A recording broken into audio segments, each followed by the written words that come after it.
All right. My guest today is Paul Caiazzo. Paul has a long and varied career in cybersecurity. Over the last 23 years, he's moved from engineering to CISO to CEO. Paul knows his stuff. He is currently working as a chief growth officer at SnapAttack, and we're very lucky to have him as a guest today. Thanks for being here, Paul. Yeah, excited to be here, Chris. Thanks for having me. Before we get into it, do you want to just tell us what SnapAttack does? Yeah, sure. So SnapAttack is a platform that enables you to more rapidly action threat intelligence through detection as code, ultimately resulting in more precise, more accurate, and faster threat hunts, and just better detection outcomes in security operations centers.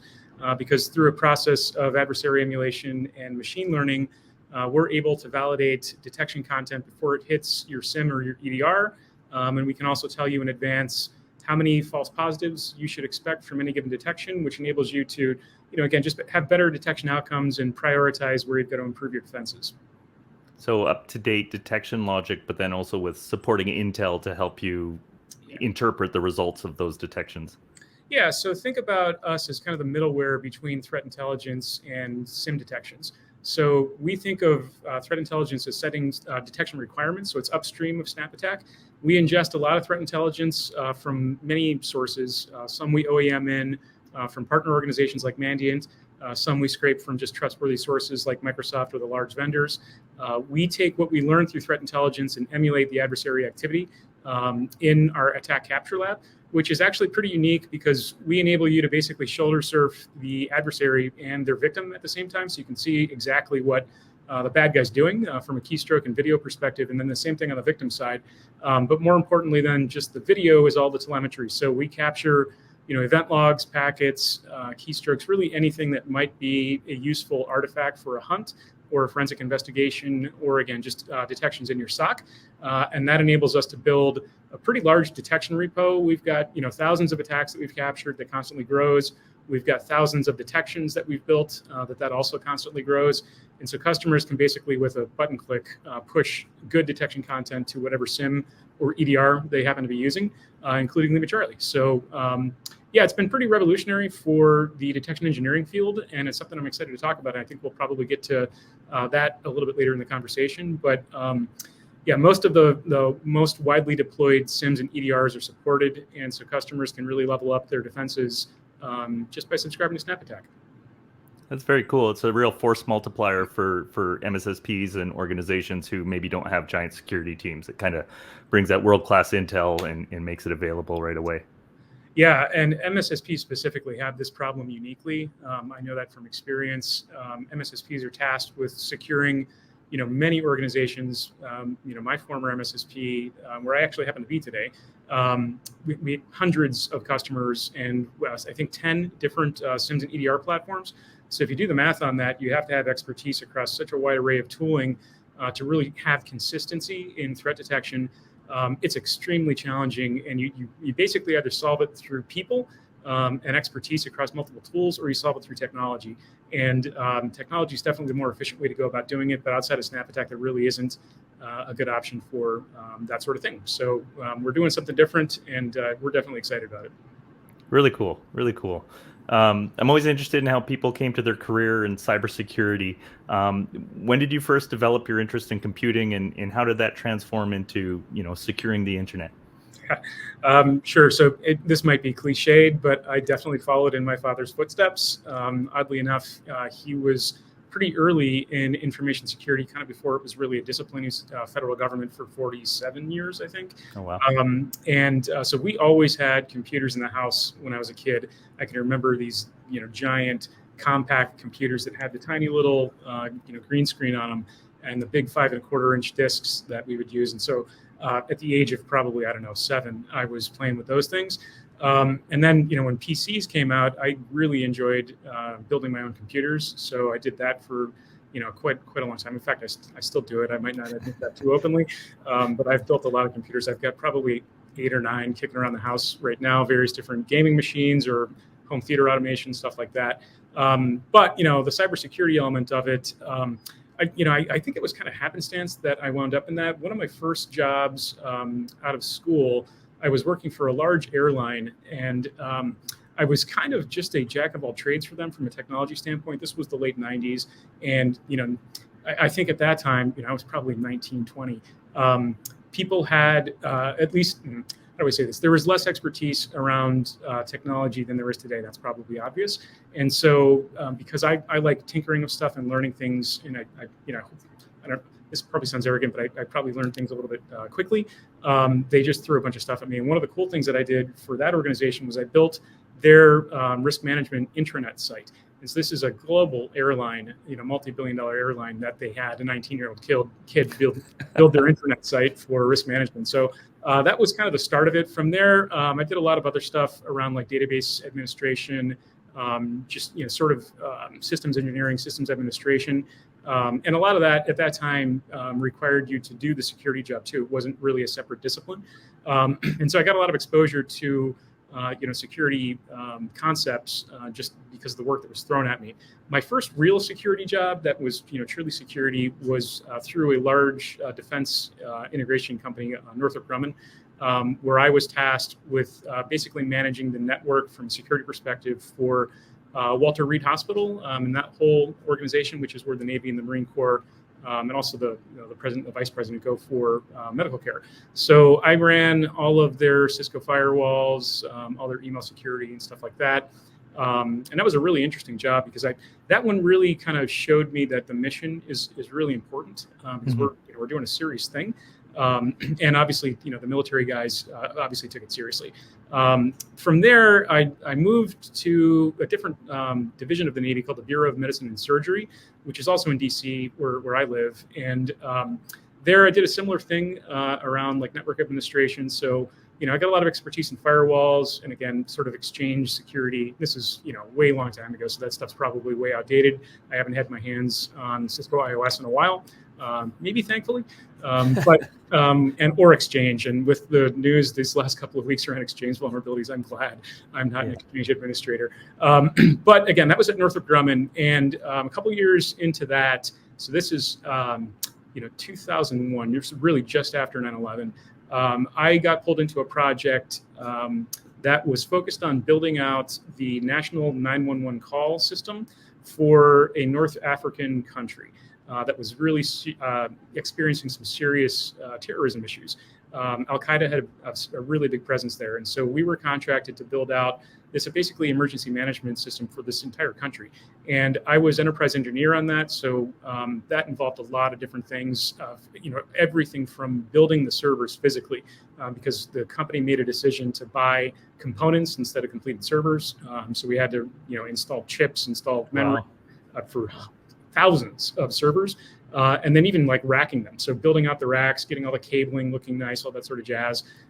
We did that here in Maryland, actually, and then shipped everything over. And then installing it on site was really interesting because, again, we were there doing something that, some adversaries probably didn't really want us to do. So we had the gendarmerie basically detailed to us what we were building out sites. And we built something like 600, I think it was 607 sites, including like microwave towers and data centers, et cetera. Wow. And just built it from the ground up. That sounds super fun. It's a really interesting project. And so to the point that I made earlier around, the mission's important, that one really taught me that, because here we were doing something that, really could save lives for an entire country and really modernize the entire country. And so it was really fulfilling. It really, I think that was kind of the start of my real interest in doing what we do now. That's really cool. Yeah. And I was going to mention too, the mission in that particular instance, it's got to be so palpable. Yeah. Very, very. And the people were very appreciative of the work, obviously, that we were doing with them, because, the country lacked the expertise, like most of the developing world, certainly at that time lacked technology expertise. And so there was an element of training that went into that too, which was also pretty fulfilling. Yeah, really making a difference in like their day-to-day lives. Yeah. If you could go back and give you 25-year-old you some advice, what would it be? Oh boy, man, I don't know. I feel pretty good about where I'm at, so I might have made some of the same decisions.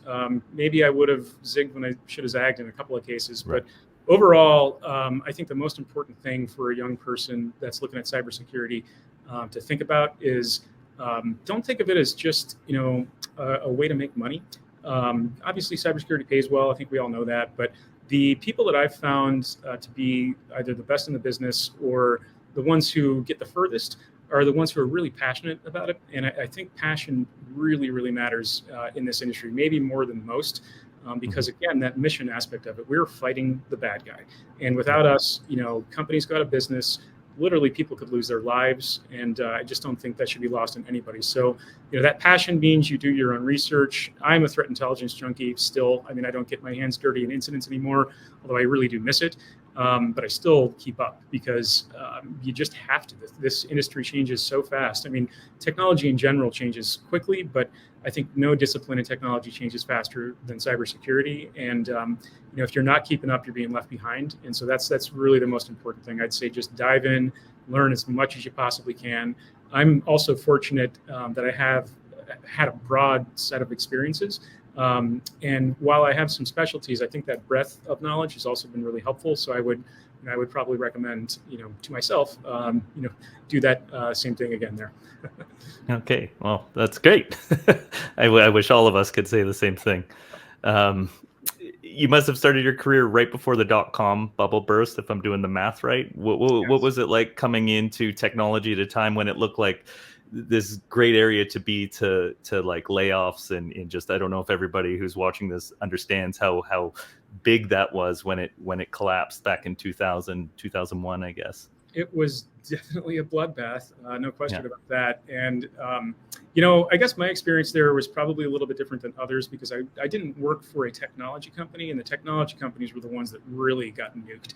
I was working for the federal government, the defense, industrial complex, and we were insulated because, the Department of Defense doesn't stop spending money, pretty much regardless of what the economic situation is. I think just look around. So like I said, I was insulated, but certainly I had a lot of friends that were either working for companies that went out of business. MCI was one. I had a bunch of friends that company's local to Northern Virginia, or was local to Northern Virginia, and so a lot of people definitely lost their jobs. It was definitely scary time, but that's not the only time that I've kind of looked at a major financial market crash and said, I'm going to do something different. 2008 was another one of those. Yeah. That's about when I started my career. So yeah, 2008 was nuts. At that time, oddly enough, so let me back up a little bit. So after we finished that project that I was talking about in Northern Africa, I came back and wanted to expand my skill set outside of just, military and DoD. And so did some financial industry consulting and did that for several years. So a lot of different things at that point around like a lot of penetration testing then. It was fun. I enjoyed doing that. So for anybody that's thinking about being a penetration tester and thinking, man, I want to be Mr. Robot, just a couple of words of caution. It's like days and days of tedium, punctuated by like moments of exalted joy. So you've got to be looking for those adrenaline hits, and that's what that's all about. It's fun. I enjoy doing it. Yeah. But I also did a lot of consulting on the defensive side. And that's really where I've spent most of my career is consulting on defense. But in financial, most of my projects there, outside of the pen testing stuff, were focused on building out IDS infrastructure. And also file integrity monitoring was a big thing back then. So did a lot of work in that domain. And then in, I think it was 2007, I took a contract as an independent contractor with Freddie Mac. So Freddie Mac was the pseudo-government agency, or is, that manages part of the mortgage industry.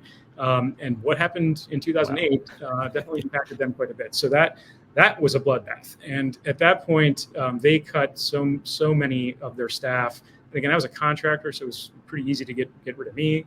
And it wasn't like a non-performance thing. It was just the company had effectively lost all its money and needed to do something. So at that point, I said to myself, you know what, Paul, you could probably do this yourself. So decided to start my own company in 2008, right in the middle of the Great Recession.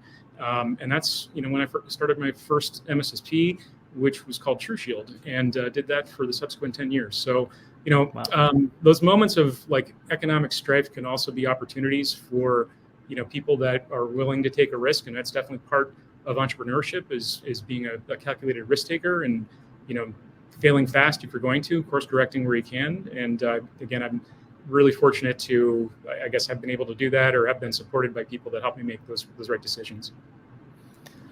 Yeah, you've been CISO and CEO of two MSSPs prior to joining SnapAttack. What are some of the major challenges MSSPs are facing today, and what solutions are there to solve for what I understand to be an increase in the global MSSP market? Yeah, I think MSSPs and MDRs have one of the hardest jobs in cybersecurity because they're tasked with managing such a diverse set of challenges in their customer base. And I'll back up to my original company. So when we first started that, we started doing again, government consulting, and so there's a lot of just focus on, kind of CISO management consulting. I did that for FAA and DOT. That's actually where I met two of my colleagues here at SnapAttack. So I've known those guys for 15 years or so. It's one of the reasons why I wanted to come here. But after a couple of years, we pivoted to the MSSP job and started doing that for government customers and private sector customers. And their needs are different. Their technology stacks are different, but you have to be able to deliver consistent results regardless of the nuances and variables in your customer environments. And that is really, really challenging. So just the technology problem I kind of touched on earlier around being able to create, that detection outcome, that security outcome in very diverse environments. That's a huge challenge, and it requires a lot of skill. And I think that's the other really big challenge that MSSPs have. We all know that there's a dearth of people, there's a dearth of talent in our industry.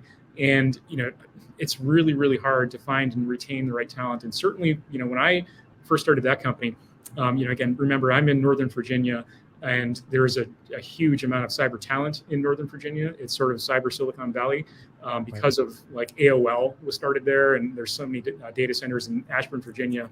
You can't throw a rock without hitting a data center. So there's tons and tons of talent there. But there's also tons of employers. And for a startup like mine that was bootstrapped, I just simply did not have the financial wherewithal to match pay for one of the big companies. So what we wound up being kind of the training grounds for a lot of the other larger companies around, where we developed relationships with universities. And so we would bring in people with very little experience, had a technical degree, had some curiosity and the passion. It was one of the things we looked for. And then we trained them to be cybersecurity analysts or cybersecurity consultants. And then pretty commonly 18, 24 months in, that person would get poached and they'd be offered double what we were paying them. And it was impossible for us to keep up with that. So that's a huge challenge for anybody, because it's not just the business cost of having to go and recruit and hire, but there's also a really significant customer impact when you lose that talent, because part of the MSSP job really is developing a relationship with your customer. Right. The whole thing is about relationships at the end of the day. You're playing a team sport. And when that relationship capital leaves, it impairs your customer's relationship as well.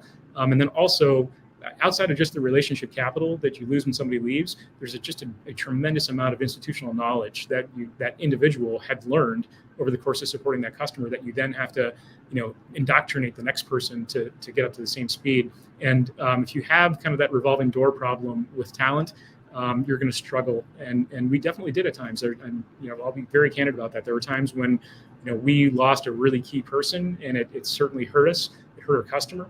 Those are really challenging things to go through. But those are really the two key things I see. And that, I guess the third is that threats do not stop. I'll say when I started that company, I did have a full head of hair, and my beard was significantly less gray. But when you run a 24/7 company, you got to be 24/7. And so, there were times when we were, I personally was up all night working incidents. I still was doing that even at my last gig where I was CISO rather than CEO. But when the buck stops with you, you just have to be in it. And that's also where kind of the passion thing comes from. But that's a real challenge. And, I don't miss the 24/7 gig. It's nice to have a little bit of time for personal life. Yeah. Yeah, and it's the role turnover thing with staff is something I've heard from other MSSPs, and it's such a hard thing to contend with because, literally doubling people's salaries after they gain some experience because there is such a dearth of talent. So, interesting problem set to try and plan for, I guess. Yeah, I mean, it's a couple of things. I mean, first off, I think I always had the notion that it'd be more attractive for someone to come that wants to be in cybersecurity, work for a cybersecurity company, rather than do cybersecurity for, name your other industry, a bank. Although the bank is probably going to pay more. Certainly, that was one thing we talked to our team about, is that they got exposed to a much wider array of cybersecurity challenges than what they would have working for a single company. For a consultant, that's just hyper valuable. Having exposure to many different problem sets, developing solutions to many different complex problems. The right individual is going to be very attracted to that. The other element of talent retention is culture, and that's something that you can't overlook. You have to have a culture that recognizes performance, supports development. And that sort of thing. If you don't have that, you're definitely going to have the talent turnover problem. So that's certainly something to keep focused on too. That's good advice. At LimaCharlie, we think the future of cybersecurity as a practice is going to continue to absorb lessons from software engineering, the rise of DevOps, and continuous integration, all the good stuff that's come out of computer science and software engineering. If you had to predict what the industry is going to look like in 5 years, which direction do you think it's going to go? Well, I completely agree with that philosophy. I think there's a lot to learn from like the SDLC that can be applied to cybersecurity. The area that we focus on is detection, development lifecycle, and the threat management lifecycle. So what we enable is basically that CI/CD approach to detection engineering, and really treating detections as production code. Just like you would if you're pushing a release to your application. So stored in GitHub, using pull requests to review the changes before they go into production and stuff like that. Exactly that, right? So SnapAttack enables that. So we basically become that repository and the workflow to do that process. But think of it just like you're creating any piece of software code. You start with a requirement, you develop a strategy, you develop the code, you test it, you iterate against it. You validate that it works, and then you push it to production. And then you've got to maintain it, and eventually you might have to decommission it. And you really need to be thinking about detection engineering like that, because threats change over time. Detection should similarly change over time. And you need to have rigor and discipline in how you manage that process, because it creates a better detection outcome. And it also sort of inculcates your security operations team with a framework that they can follow that enables them to be more efficient. And also the quality control that you get out of an approach like that is just much better than having like the engineer who manages the SIM also be the one who writes the detections and kind of does it in a vacuum. I've seen that fail pretty dramatically. But one of the things that you benefit from if you take an approach like that for specifically the detection development lifecycle is that your SOC or whomever's reading the alerts or looking at the pane of glass is going to have less junk to filter through. There's less to triage because you've done a better job of the validation, you've done a better job of writing a detection, and you know effectively what you're likely to get. Right, the tuning aspect is built into this. And so you have an opportunity, especially with SnapAttack, to tune before you even release to production, but then you can iterate on that as you learn more over time. And I certainly think that's the way the industry is going to go. Detection engineering is a discipline that's been around for a little while. It's sort of gained a name in the last couple of years. Detection as code has helped that quite a bit, which is basically the way that we translate detection logic in a higher order language down to whatever SIM or whatever EDR it needs to work in. We have our backend compiles down that logic into the right syntax so that it will work in LimaCharlie or it will work in SentinelOne or CrowdStrike or name your tool. And that requires you to maintain that code base. And so that sort of application, I think, is going to progress further. We're going to see more companies doing something similar. I think we're going to also see more of like the enterprises adopting that approach and having that be a practitioner in and of itself, a discipline in and of itself. People will hire detection engineers to do just that, to focus exclusively on that, especially those that are at sort of the far end of the bell curve in terms of maturity.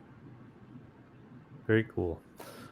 Thanks for that. That's very much aligns with what our thinking, and I think it's not, you can't deny that that's the way this is going and the benefits that come from that approach. I'm really excited about this question. I have it from a good source that you're an experienced ransomware negotiator, and I find that incredibly fascinating, and I imagine it's super high pressure. and something that I would never want to take charge of. So can you describe what these situations are generally like, and maybe offer some advice for someone who might find themselves in that position unexpectedly? Sure.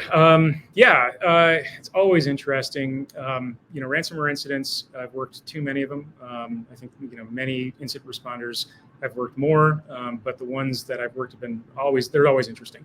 There's a huge amount of adrenaline involved in that, a ton of stress to your point. So when you're in a situation like that, a victim organization's been ransomed and you're called in to get them through it, basically get them operational as quickly as possible, with as least pain as possible. And so almost always, I think in fact always, in those situations, there's been a war room where the CEO, the president, the CFO, legal counsel, and insurance are all collaborating to figure out what do we do here. And so the job that the forensic investigator, or that team, or the incident response lead, which was generally my role, would have is basically provide facts. Here's what we see. Here's what we think happened. Here's your likelihood of being able to recover without paying the ransom, and here are your options, and then leave it to them to make the business decision. So a lot of people ask me, would you recommend somebody pay a ransom? And I can't answer a yes or no to that, because every situation is different, and it's always going to be a business decision based upon those various different nuances. If a company has a choice between paying a ransom for $1 million or going out of business, I can tell you what they're going to do, especially if they've got an insurance policy. And I'm not going to judge them for making that decision. What I will do is try to be their best advocate in both reducing the amount of money that they're going to have to pay to the digital terrorist that's holding them ransom, and then also give them as good guidance as I can. So when you get that ransom note on your desktop, it's usually going to have like a scary threat that's going to say, we stole terabytes of your data, and you're obviously all locked up. So unless you pay us in Bitcoin, you're not getting your data back, and we're going to leak it. So you better get in touch with us. And usually the way that they ask you to get in touch with them is like a dark web URL, or sometimes it's like a chat, like they use Tox and some things like that. I've seen also anonymous emails like Proton Mail, but usually it's going to be the dark web onion URL. And so when you go to that, you're going to be presented usually with like a chat application, like what you might find on a website that has like a chat bot. And you pop in there, and you'll see something like admin waiting for your reply. You type in, hi, trying to understand what we can do to get through this. And then you'll get some responses. They're going to start with some pretty high numbers. Pretty much every time, I've had to do this, we've been able to get them down to like 10% or 20% of their initial demand, but it takes time to do that. So really the strategy, it's very much a psychological game, because the person on the other side of that screen is frequently not the actual attacker.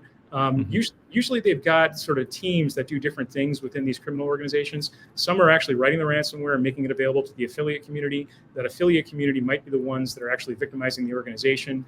And in some cases, they may also have a third set of what's called initial access brokers, who are actually breaking in and then selling the access to the ransomware affiliate. But the person you're negotiating with, they're generally going to be a little lower on the totem pole. And they're looking at this almost like a salesperson looks at a sales funnel.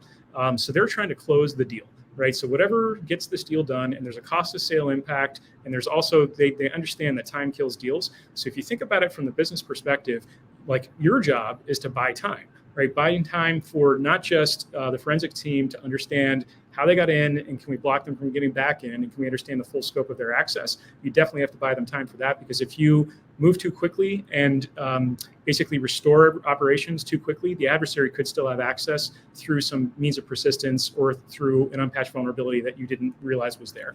So you have to be able to buy the time, and you also have to keep them at the table. So the sort of the approach is to let them know that you're working on it. You're definitely trying to make a deal with them. Usually it's like your demand is up here, we're way down here. We've got to find some middle ground, and don't let on that it's a third party that is performing the negotiation with them, because they really don't like that. The other thing that you can't do, and I've actually seen some people make this mistake, is be aggressive in those conversations, because what I've seen happen is the name calling and things like that, and the bad guy at that point is either going to disengage completely, and you're going to have no choice but to just recover from the ground up, or they'll just escalate the ransom, and that has happened. But usually, again, if you keep them at the table, I've seen, negotiations take a couple of days. I think I had the longest one was a couple of weeks, and it took a lot of time to just interacting with them to keep them patient and at the table. But one thing, anybody that's interested in looking into that as a discipline, I would recommend reading the book Never Split the Difference. It's a really good book, regardless of ransomware negotiation or not. I think it's more of like a sales-oriented book around negotiations, but what I learned in that was just extremely impactful to how to interact with this adversary that I'm trying to get in agreement with. And so there's diplomacy, there's psychology, there's again also just trying to reduce the tension as much as possible. But while you're interacting with that adversary, remember also that every time you have a conversation with them, you're going to have to report that back to the CEO, to the CFO, to insurance, to counsel, and that war room is just incredibly stressful. These people are fighting for their lives. So what's funny is, obviously insurance has a goal of minimizing their payout, right? Insurance got completely nuked by ransomware over the last couple of years, so they have to lower costs. Whereas the victim is saying to themselves, I have $1 million insurance policy. These guys are asking for $1 million, and if I pay them, I can get out of this tomorrow. Why are we negotiating with them? Yeah. Why don't we just pay them the $1 million? I have the insurance policy. And so there's always a little bit of a, I'm not going to call it gamesmanship, maybe brinksmanship of who blinks first. And it's always just challenging to get through. But I can tell you the relief of getting through them, getting the company, and the reward of getting the company back up operational, it is really rewarding. But a lot of challenging situations, even in the middle of that. So let's say you agreed to pay. What I've seen happen is your insurance policy is what's called a reimbursement policy. So basically, you're paying it, and then insurance is going to reimburse you. So if you agree to $1 million ransom, you got to come up with $1 million. And we all know that ransomware incidents most frequently happen on weekends. So you probably don't have access to $1 million to wire or to convert to Bitcoin, over the weekend. And so there are other challenges within that process that people, unless you've been through it, you just don't know those exist. Yeah, that's a lot of liquidity to come up with in like a couple days. Have you ever encountered situations where people pay the ransom and then the bad actors act in bad faith and still release the data or keep everything encrypted, or are they generally honorable once they get paid? Well, they're not honorable. I'm not going to say that. Yeah, it's the wrong word, maybe. Yeah. But I will say that they are careful about their reputations. Oddly, because if they are seen to do what you described and sort of double or triple extort their victims, which certainly some of them do, there's no question about that. But if they are known to do that, when they're dealing with a skilled negotiator or skilled person who's been in the trenches on ransomware incidents, we generally will know who we're up against because we'll be able to look at the ransomware strain, and we might know that they're known, even if you pay the ransom, to come back in and do it again. So that will inform the decision as to whether or not we want to pay it. So they are careful about managing that reputation, but it certainly does happen. I think what's probably more frequent, and maybe this is a little conjecture, but I think it's true. The initial access brokers, they have, they can sell that access to as many actors as they would like. And so once they break in, they're going to offer that up for sale to anybody that will pay for it. And then other adversaries can come back in. So again, it's really important to make sure that you've done the work on locking down however that initial access happened. Make sure that there is no persistent access within the environment, because that's very, very frequent. And then hopefully the customer is going to be at a pretty good state of health. But the process of recovering from a really serious ransomware incident, it's super, super cumbersome, because generally what we've done, let's take, I'll give you one example, retail organization. Their stores actually weren't ransomed, but all of the corporate infrastructure was. And so all the stores were operating kind of headless for the period of time that we were trying to get these companies through this. But they had been so widely compromised through just bad passwords, bad patch management, things like that, that our recommendation was we need to reconstitute this environment entirely from the ground up. What we're going to do is we're going to port you to the cloud, because it's easier for us to stand up resources in the cloud. In the process of doing that, we're going to create a sort of a middle ground where we're going to port your data over, make sure it's clean, and then we can restore it to a known good environment. So there was a very lengthy process, cumbersome process, and the customer in the middle of that saying, I got to get back operational, move faster, but you can't move faster, either through technical limitations or, again, just in the abundance of caution that you're going to leave them in a good state. But yeah, it's always challenging, but it's definitely an adrenaline rush. And like I said, I do kind of miss it. But yeah, for another time. Yeah, that's just the crazy stakes. I couldn't imagine being on the negotiating table. It's a little too much stress for me, I think. So I guess this is going back to some of the experience you spoke about earlier. I imagine it's tied in. But in the past, you did a bunch of work with the Science and Technology Policy Center for Development. Can you talk about that a little? Yeah. So that organization was or is sort of a nonprofit that's focused on delivering security and technology expertise to the developing world, and it was really focused on African nations. And the project that I talked about earlier in Northern Africa kind of teed me up for that, I think. But also, interestingly, and probably surprisingly, when I first started my company, through some relationships, this is probably 2009, 2010, through some relationships that we had, we ended up winning actually quite a lot of work in Africa, in Rwanda and Tanzania and Zambia and Zimbabwe, and really all over sort of Eastern and Southern Africa. And our job typically was to train the governments on cybersecurity. So we would deploy in, we obviously produce a pretty significant set of trainings, and then host training events, seminars, where we'd have hundreds of people come in, basically representatives from across the government, across the military. They'd come in and get sort of a foundational 101 level understanding of cybersecurity, what are the threats, what are the risks, what are the strategies to defend yourselves, and then we would do breakout sessions with the more technical team, so we could get into the weeds and start talking about what security controls should you be implementing, how should you be implementing them. We also helped implement a lot of them. So some of those organizations, we stood up their continuous monitoring, we stood up their GRC, things like that. Those were new concepts to them at that time, and they were really thankful to have Western expertise come in and get them up to speed, because they looked at it as effectively an opportunity to leapfrog. And much of the developing world did have that notion, and it really manifested. There's a couple of other disciplines where I can speak to that this exact thing happened. So Africa in general had no physical infrastructure, like the wires that just didn't exist. And so rather than go and build all of that physical infrastructure, they adopted wireless. And so the wireless penetration in the developing world is actually higher than what it is in the developed world, or at least it was at that time. It may have balanced out since then. But they really adopted wireless technology. And so they have a lot of custom applications that they built upon that. And they looked at cybersecurity in a similar way, that were, in 2010, 2011, they were coming in fresh.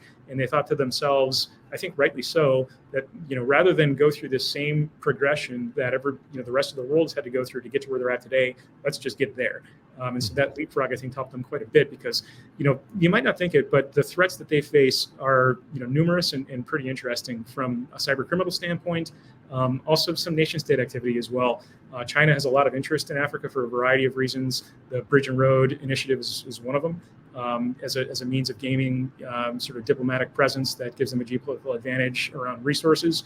But they also have a lot of interest in controlling the narrative, which is probably known to everybody. So they leverage that. And they're not the only ones that do that sort of thing. Additionally, on the inverse side of that, cyber criminals, they have some homes in Africa. And I think probably the one people probably recognize the most is sort of the Nigerian prince scam. And so there certainly are phishing and vishing, so call phishing organizations in Nigeria. It's certainly a discipline there, and so there's always sort of maybe unforeseen consequences through those leapfrog events where there was a lot of positive benefits, but there was also some negative outcomes, and that it gave maybe the more ethically impaired individuals with technological sort of understanding and ability to do bad things. So good tools can be used for good or for bad. But that was a lot of what we did there.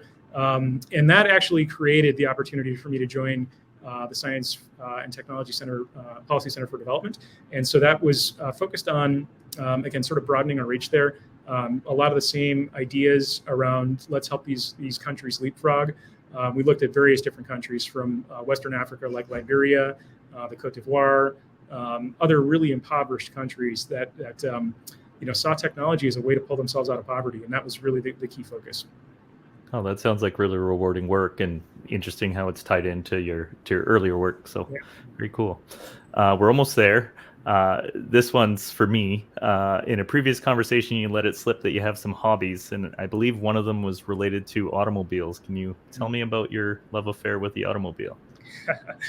Sure. I don't lack hobbies. I probably have too many hobbies. What's funny is when you have a lot of hobbies, sometimes you're half-assed on all of them. My dad says I'm 4-assed, which means I go too far in on my hobbies, and that's probably a fair report out. But yeah, cars. So I've always had a love for cars, and this is funny. I'm going to tie this back to my dad again. So my dad was the kind of guy, and is the kind of guy, who likes to do his own work. And so I can remember being like 9 and changing the brakes on the family minivan. And so it was something that came naturally to me. I like getting my hands dirty. I like seeing how things work. I like taking stuff apart and put it back together. That's probably also why I enjoy building computers. It's probably also why I enjoy doing the cybersecurity thing, especially the forensic investigation side, because you have to just pull things apart and then reconstruct it. So yeah, I'd say that's it. My first real car project.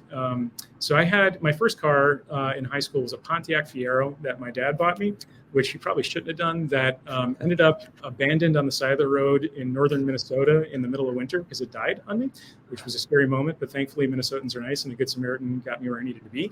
After that, the first car that I bought with my own money, this is going to sound bad, but it was a Porsche. It was a piece of crap Porsche, though, one that really needed a ton of work. And I loved that car. I mean, it was the coolest car. It was a high school kid. What was the model? I don't know much, but I have a couple favorites. It was a 944, which is the bastard child of Porsche. But they're fun little cars. They're not like super high speed, but they handle extremely well. And I've actually had at least one of 944 since then. So I still have 2 currently. One is sort of a tube-framed race car that doesn't really resemble a 944 anymore. The other one of those is kind of a street/track car that makes about 650 horsepower, something like that. It's fun. I also have a Porsche Boxster that I have a 911 engine in, 911 GT3 suspension, all kinds of nerdy stuff I can tell you about them. And then I have a SUV, a Porsche Cayenne, which was my gift to myself after I sold my company. I went and bought that the next day. So, very cool. So I'm a Porsche guy, as you can probably tell, and I probably always will be. But I like other things about motorsports too. I'm a huge Formula One fan. I've been a Formula One fan for as long as I can remember. I'm a Ferrari guy when it comes to Formula One, which means as of today, I'm a little bit disappointed at the state of the championship because Max Verstappen won it this weekend. What are you going to do? But yeah, like I said, I like taking things apart, learning how they work. One of those cars that I mentioned, well, really all of them, I've either completely ripped them apart, like bolt by bolt, and put them back together. One, I built not just the engine and all of the associated, hard parts like suspension and transmission. I also built a computer for that. So from like chipset, soldering on the microchips and the different sensors, that sort of stuff, wiring it all up. That was a cool project. I really enjoyed doing that. But again, it's tinkering, and I think that's a big part of what drives me. Just trying to learn how stuff works, getting my hands dirty. I really do find that sort of thing to be very meditative.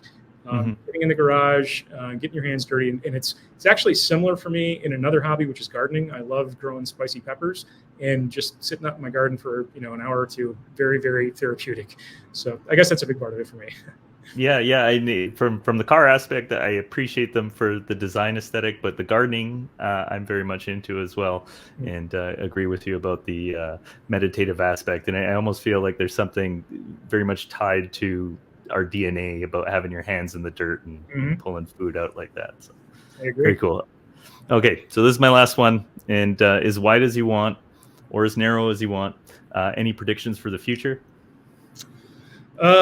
Predictions for the future. So ransomware is not going anywhere. I think we're going to see more focus on the direct theft of cryptocurrency.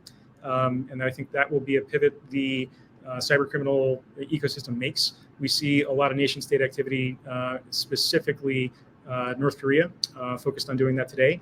And the reason I say that is because the sums that we were talking about being able to directly steal are just colossal. Hundreds of millions of dollars in one op, rather than a couple $1,000,000 in a ransom. Do that 100 times to equate to the same amount of money.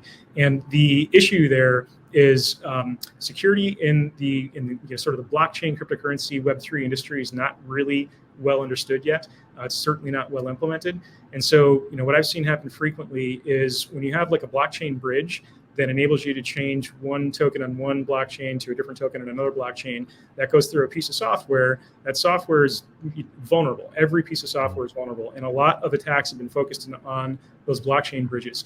And I don't think that's going to stop. I think it's only going to increase, even with the, sort of the crypto crash, or the rise and fall, and just the sort of volatility of cryptocurrency in general. I have to think the adversaries are looking at the numbers and saying, if we focus on that, we can apply our same skills and in one op get $100 million windfall.